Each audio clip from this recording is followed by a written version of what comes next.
Hey, it's me, Vivian from ThePaperLetterBlog, and today we're going to make a coloring book page mail.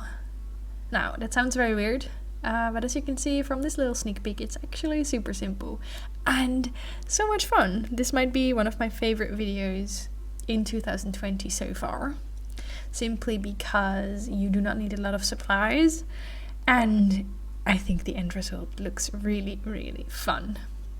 I promise you this video is not going to be like me coloring in color book pages the whole time, but obviously I did want to show some of it because I also thought it would be kind of relaxing. So what you need for this mail is obviously a coloring book page. This is super easy and super cheap also because you can even print color in pages from the internet or from Pinterest or from any other website. Sometimes shops or places give them out for free, and in general color in book pages are not, color in books are not expensive either. The ones I'm using are like the big ones are I think €2 from Action. And what I did, if you don't have watercolors, this is another great tip. What I did is I used Crayolas, like super tips, and you can use any type of marker. Scribble a little bit of that on a piece of plastic and then dip in it with a wet brush and you've got watercolors. Really fun, vibrant watercolors.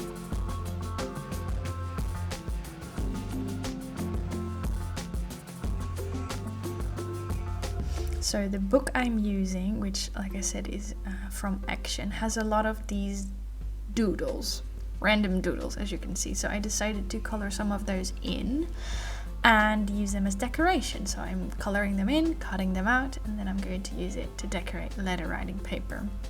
This is actually the back side because the front has La Papier print on it, but I thought it would be fun to also decorate the back side because usually I will write on both of the sides, and this way not only the front is pretty. So that is my first DIY, decorate some letter writing paper. I'm also using some washi tape samples in combination with the cutout doodles because I think that looks really, really fun. Then this book is a book I received from Louisa. She sent me a butterfly themed color in book, which is absolutely amazing. So I naturally had to use a page of that for another fun DIY because obviously butterflies are fun. But if you want to recreate something like this yourself, you do not have to use butterflies. You could use anything from little doodles to little flowers to whatever else you can find. Basically what I'm doing is I'm coloring them in. Again, same method, scribble on some plastic with a marker, make that wet, and you've got pretty watercolor paint. And then I'm going to carefully cut them out. And then what I'm going to do is I'm going to use these for decorating. This could be a very good starting point if you're new to pen paling or crafting in general, because literally all you need is a color in page or a black and white page, doesn't really matter, some markers and a brush and a scissors, but who doesn't have scissors in their house? And then when you color them in and cut them out, you've got these adorable little cutouts you can work with. You can make stickers out of them, you can use them for decorating, you can use them to add as little gifts. The possibilities are endless, and that is what I like most about this tutorial. It really shows that you do not need a lot to make something pretty. And I have to admit, I do not use this technique often enough, but looking at this and like the reason why I love this tutorial so much is because anyone can do it. And even if you do not have something to color them in, you could leave them black and white and it would still look pretty cool. So I'm going to use these butterflies to decorate that little Kraft goodie bag. And what I'm doing now is basically moving them around 20 times before I am satisfied. I'll leave you with this clip for a little bit and then I'll be back in a second.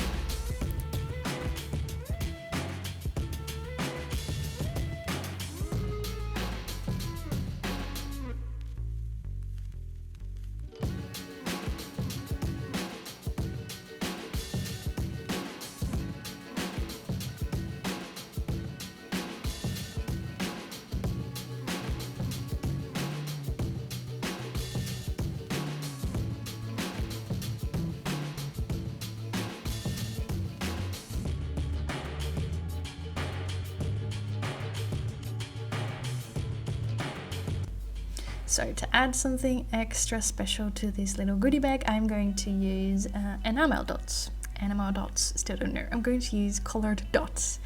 I bought these at Aliexpress, but you can find them pretty much anywhere, or you could use these half pearls and then simply glue them down. If that went too quickly for you, don't worry. I will show you a very, very close, in-depth look of all of this at the end of this video. The next little goodie I'm going to include, also I'm still going to include goodies in that little gift bag, but I'm going to do that later. But the next goodie I'm including in this simple pen pal letter is tea. I love sending tea, I love receiving tea, even though the current rules make it a little bit more difficult. It's still a really fun gift because you get to share some tea you might be drinking during crafting with your pen pal. I mean, who doesn't love that? So I included some matcha tea, which is basically strong green tea, and then the tea bag I'm putting in the envelope now is a different one, simply because I didn't want to put glue on the actual tea bag, so I just used a replacement one. And then last but not least, I'm again going to color in some of those butterflies with the same watercolor method. I could of course also color them in directly with the markers, the Crayola Super Tips. By the way, if you're looking for cheap markers, really recommend these. They're like very affordable and they're very pretty colors.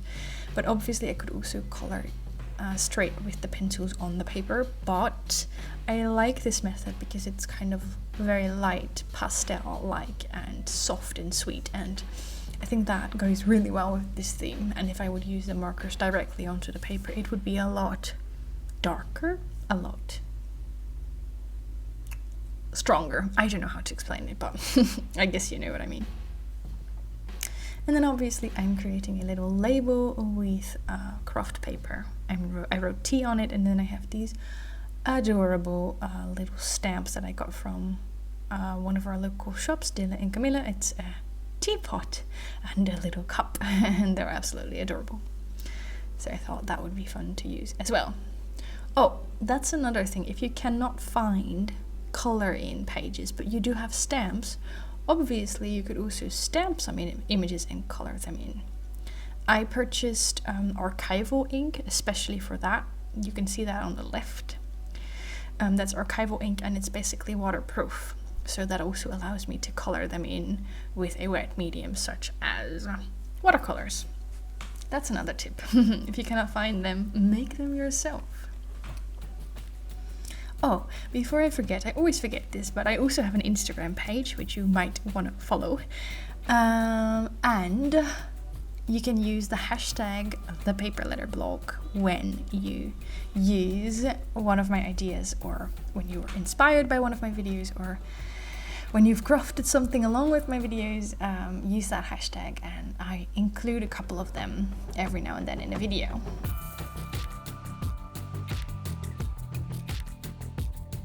The next DIY we're making is a little bookmark. What we're doing, or what I'm doing in this video, is I cut out a pretty piece of a coloring page and I'm backing that with some colored paper. The colored paper I use is also recycled because it's from a Flow magazine.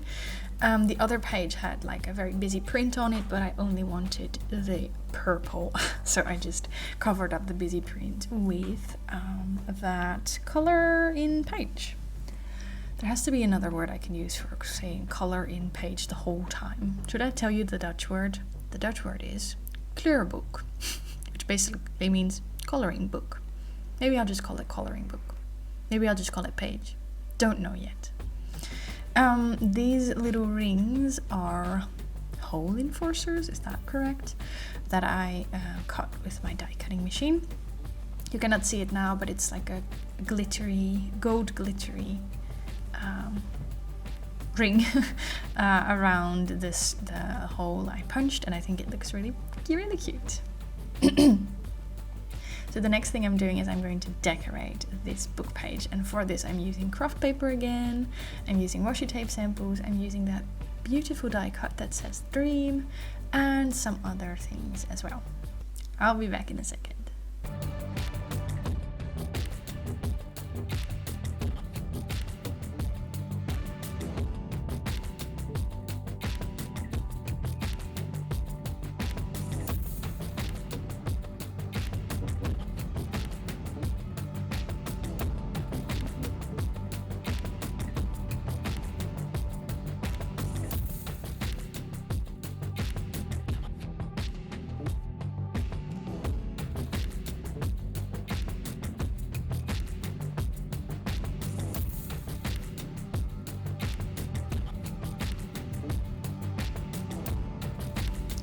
Oh yes, I would almost forget to tell you my favorite part, which is a used stamp.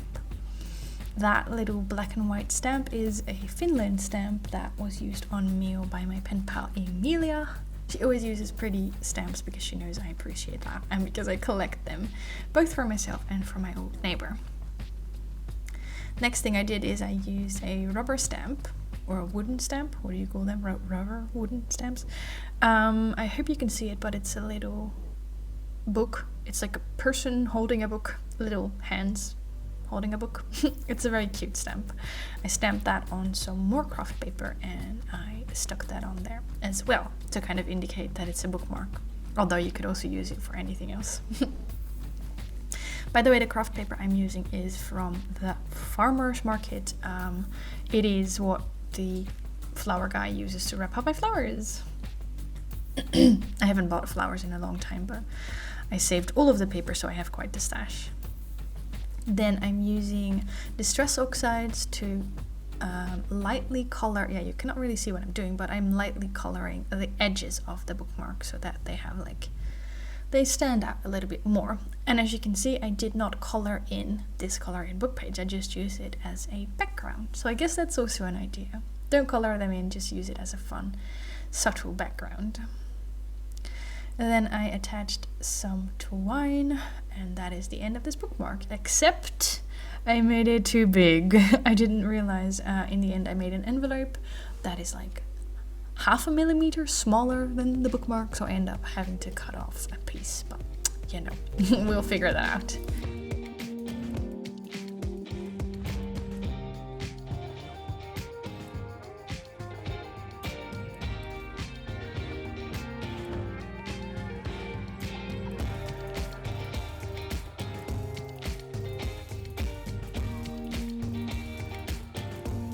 Oh, before I get questions, I'm using a different product here. These are not the Crayola Super Tips. These are, help me, I think they're called watercolor markers. They are from our local Action store, and I purchased one pack. As you can see, this pack only has like blues and greens. I purchased one pack because I wasn't sure I would like them. They're very cheap, like 2 to 3 euros, I think, a pack. But I end up not really liking them, so I'm kind of glad I didn't buy all of the colors. As markers, they're fine, but like they're branded as watercolor markers, and that's it's not the same as watercolors. And I already have a lot of markers, so I'm glad I didn't buy all of the packs. I cut a little bit there because I didn't want to show you once again me coloring in the whole page. So I just cut a piece of me coloring there. I also already colored in a part of this page a little bit before, like a few months ago. I never really finished it, but then when I was when I was going through the book, I found this page again, and I quite liked it for the purpose it's going to serve. You already saw my wooden envelope template, wooden envelope stencil. Link down below if you want to learn how to make your own envelopes, by the way. Shameless plug. If you want to learn how to make your own envelopes, I have a ton of ideas, and I will link that video down below. But I'm obviously making the envelope for this meal. So I traced the outline, I cut it, super simple. I colored in a little bit more, and I also, again, for this page, did not color in all of the page. Not all of the page, because I also think there's beauty in leaving parts black and white. Like, sometimes less is more. Oh goodness, very cheesy. But this is the moment where I realize the bookmark is not going to fit. So we have that little tea envelope, our letter writing paper, a little close-up. Did I cut it off, or did I? Oh no, I think it's going to come here. Here's a close-up number 1, and then there's another close-up, but don't go anywhere yet because we're still going to wrap it up, and yeah, no, you'll get to see the end result. I already sent this envelope out a little while ago. Let me check in the meantime if I can find it. I hope it has arrived, although sometimes people tell me something has arrived and I forget immediately, so I sent it out in February to the USA, so I'm guessing it should have arrived. Guessing it should have arrived. Oh, obviously I'm wrapping the letter with some twine, but I once again forgot to say something, because if you're free tomorrow night around this time, come join the live stream. I'm going live at 8 p.m. Amsterdam time. If you go to my community tab, you can find a time zone converter sheet. But also, if you go, see, this is where I realize it doesn't fit. If you go to Google, this is a great tip. If you go to Google and you type in the name of your city, so let's say Tokyo, I don't know, I'm just saying something. If you type in Tokyo time to Amsterdam time, it will tell you the time difference. So if you want to join the live stream tomorrow at 8 p.m. Amsterdam time, yeah, make sure you have the correct time. You can also already go to the live stream link. I will link it down below, and you can set a timer there if you want to join it. I think if you click the live stream link, it will also tell you how many hours until the live stream, so you can calculate from that if you like. So tomorrow, I'm also, by the way, I forgot to say this again, we're going live on YouTube, which I haven't done in a year. In well over a year. I haven't done that. I've been doing live streams on Twitch, which is super fun, but I thought I would go live on YouTube, because then the video is available to watch for longer than 2 weeks, because on Twitch it disappears after 2 weeks. B, more people will be able to join, and I just think that is more important right now than having a super organized YouTube video feed. So join me tomorrow. I really hope to see you there. I'm now going to find some die cuts to put in that little gift bag, and yeah, I'm completely out of it now. I hope you enjoyed this video.